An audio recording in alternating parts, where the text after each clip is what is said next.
नुकसान पूरे हिंदुस्तान का होता है।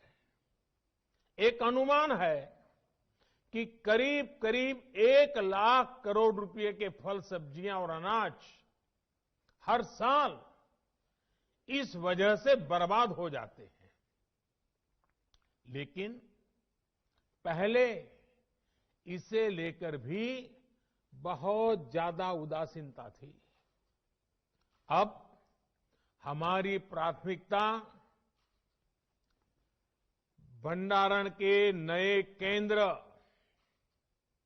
कोल्ड स्टोरेज का देश में विशाल नेटवर्क और उससे जुड़ा इंफ्रास्ट्रक्चर बनाना, ये भी हमारी प्राथमिकता है।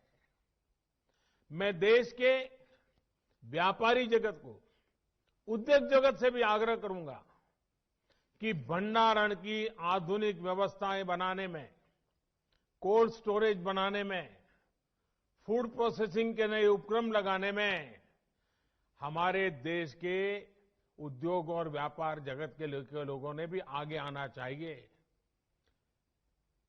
सारा काम किसानों के सर पे मढ़ देना, ये कितना उचित है? हो सकता है आपकी कमाई थोड़ी कम होगी, लेकिन देश के किसान का, देश के गरीब का, देश के गांव का भला होगा। साथियों, भारत की कृषि, भारत का किसान अब और पिछड़ेपन में नहीं रह सकता। दुनिया के बड़े बड़े देशों के किसानों को जो आधुनिक सुविधा उपलब्ध है, वो सुविधा भारत के भी किसानों को मिले, इसमें अब और देर नहीं की जा सकती। समय हमारा इंतजार नहीं कर सकता।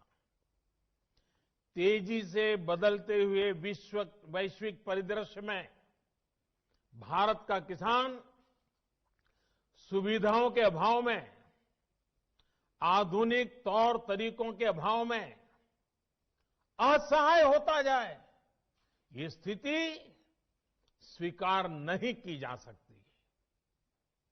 पहले ही बहुत देर हो चुकी है। जो काम 25-30 साल पहले हो जाने चाहिए थे, वो आज करने की नौबत आई है। पिछले 6 साल में हमारी सरकार ने किसानों की एक एक जरूरत को ध्यान में रखते हुए अनेक महत्वपूर्ण कदम उठाए हैं। इसी कड़ी में देश के किसानों की उन मांगों को भी पूरा किया गया है जिन पर बरसों से सिर्फ और सिर्फ मंथन चल रहा था। बीते कई दिनों से देश में किसानों के लिए जो नए कानून बने, आजकल उसकी चर्चा बहुत है। ये कृषि सुधार, ये कानून रातों रात नहीं आए हैं। पिछले 20-22 साल से इस देश की हर सरकार ने, राज्यों की सरकार ने इस पर व्यापक चर्चा की है। कम अधिक सभी संगठनों ने इन पर विमर्श किया है। देश के किसानों के संगठन, कृषि एक्सपर्ट्स, कृषि अर्थशास्त्री, कृषि वैज्ञानिक, हमारे यहां के प्रोग्रेसिव किसान भी लगातार कृषि क्षेत्र में सुधार की मांग करते आए हैं।